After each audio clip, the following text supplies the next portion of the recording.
Semi-finals day at the Bedell Jersey Squash Classic, and there was little spectator room for two of the biggest showdowns of the week. In the first match, it was number 1 seed Chris Simpson up against Scotland's top player Alan Klein, he of the big engine and endless rallies. Simpson dug in for the opener, which lasted well over 2 minutes, and gave the Guernseyman a taste of things to come in a match which had long, often brutal rallies at regular intervals.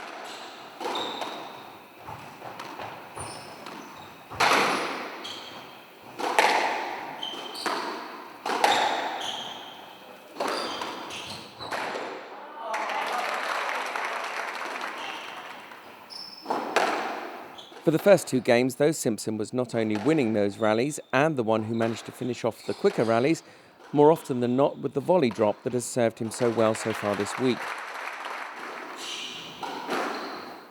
Simpson took early leads in the first 2 games and finished them off 11-3 and 11-6, which sounds comfortable enough, but doesn't really tell the story of the match, with Klein grinding out every shot and pushing each point to the limit. Simpson led 5-1 in the third 2 after winning another couple of early brutal rallies, but Klein clawed his way to a 9-7 lead, and it was the Scotsman who began to take control of the pace of the rallies. He levelled at 6-all and took the game 11-8.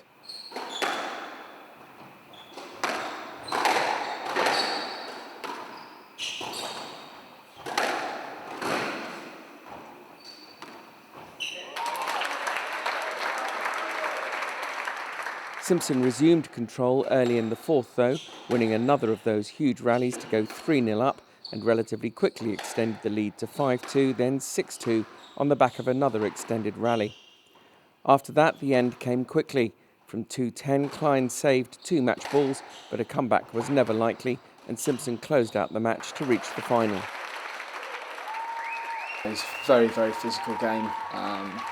There's many times in it that I had to really sort of ask some questions, and I had to really try and regain my focus because I could feel the fatigue sort of setting in, and the sort of coordination slightly going, and it was a really, really good battle. I enjoy games like that. Actually, it's not easy, but it's what we enjoy doing, and it's a very, very good, fair game.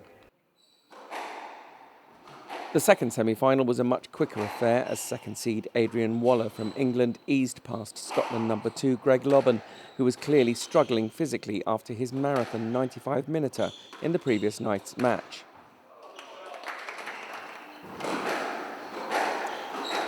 Waller took control from the outset and never let his opponent get a foothold. In the second, Lobban's head went, as did his racket, and he never really regained composure, losing in 3 straight games that took less than 25 minutes to play.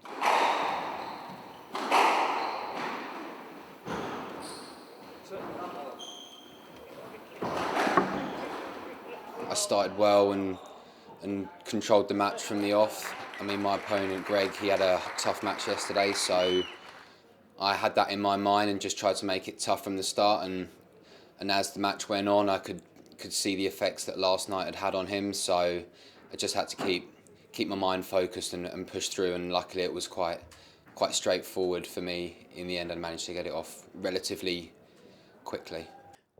For Waller, he now faces Simpson in the final, a match that promises to be both entertaining and highly competitive, as the number 26 and number 22 ranked PSA players square up on court.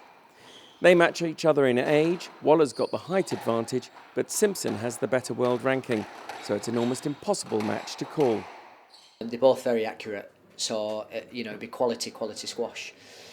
Who am I going to go for? I mean, I think Adrian's quite fresh, certainly after his semi, and he's playing well as well. He looks very confident, so it's going to be tough. But you can't bet against Chris. Chris again. He's shown his toughness tonight in that match against Alan, certainly in that fourth game. So it's shaping up to be. It's going to be a great match tomorrow.